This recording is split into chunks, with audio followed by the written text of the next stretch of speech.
боломж үргэлж байдаг гэсэн үгийг та сонсч байсан уу? За энэ талаар би нэг пост бичсэн байна, оруулсан байна. Хавар сургуулиуд төгссөн одоо мэргэжлээрээ биш мөрөөдөлд минь тус болох байх гэж бодоод нэг ажил хайж байгаа. За энэ болохоор нэг охины хүсэлтэй. Тэгээ энэ дээр анкет өглөөд миний асуултанд хариулсан байх юм байна.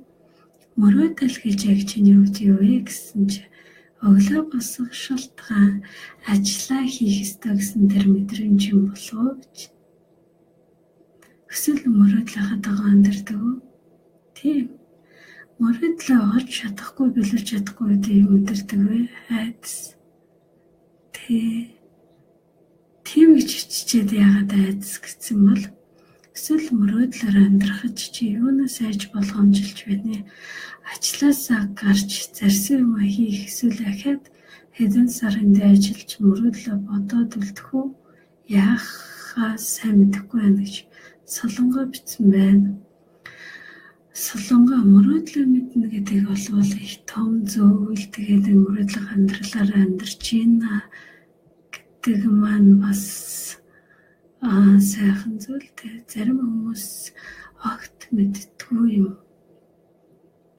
Хэрвээ чи мөрөөдөлтөд зарсан зорилго байгаа бол юу ч хамт цаад болж байна вэ гэвэл айдас айж байгаа хамгийн муу зүйлийг болох уу?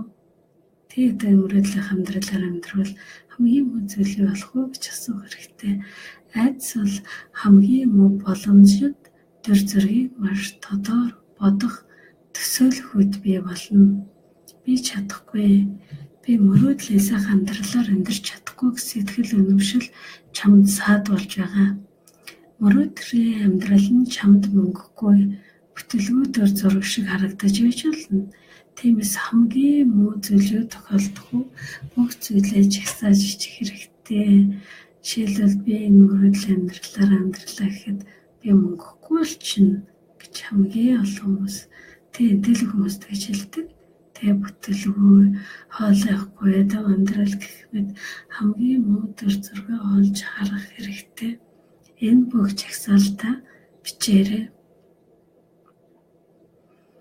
Мөрөөдлийнхаа ажил ийм таагүй төр зурагтай, эрсдэлтэй айдас дүрэн байх үед хэн тийшээ очих вэ? Мэдээж Солонгоо очихгүй ирээлцэн байдастай. Тиймээс л сонгохгүй байгаа юм. Хэрвээ 10-аас 20 жил өнгөрсөн ч гэсэн чи наад төр зураг ажиллаа гэх юм бол энэ бол чиний сонголт болно.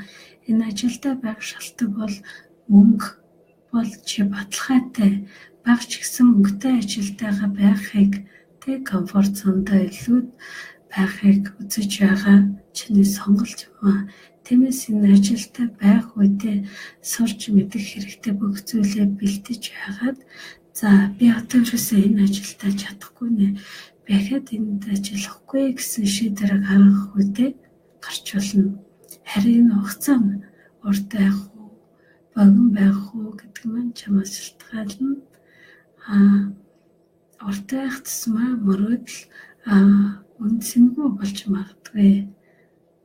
Гэхдээ нэг зүйлийг үргэлж санах хэрэгтэй. Энэ бол боломж үргэлж байдаг гэсэн үг.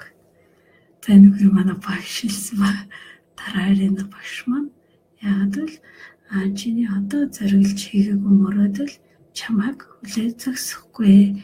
Хэн нэгэн тэр боломжийг чиний оронд ашиглах юм. Өөрөөр хэлбэл мөрөөдлийн орон зай дээр байж л байгаа.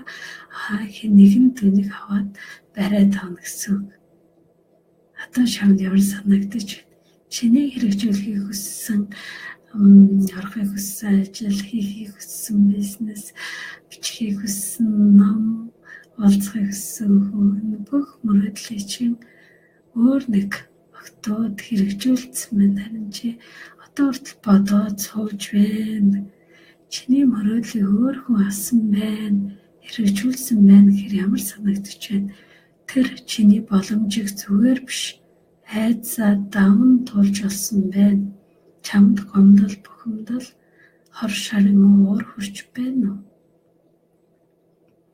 Хэрэг тийм бол эртхэн хугацаа тодорхойлж тэр хэрэгтэй мэдлэг мөнгө эхний үедээ хэрэгтэй зүйлээ бэлдээд гаргах хэрэгтэй. Хэзээ энэ ажлаасаа гарах вэ?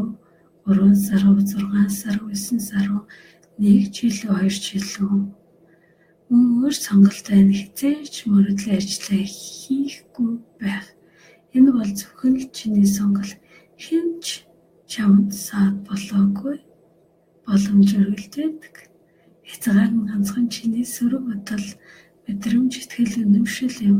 Тиймээс боломжоос солонгоо битгий татгалзаарай. Тиймээс хэрвээ чамд энэ сөрөг бодол, мэдрэмж, итгэл, үнэмшилтэйгээ ажиллахад хэцүү днийг ойлгохгүй болж ивэнэ тусгалжуулалтан дээрээ ярилцаж болно, аль эсвэл энэ доор асуултаа бичиж болно, илгээж болно.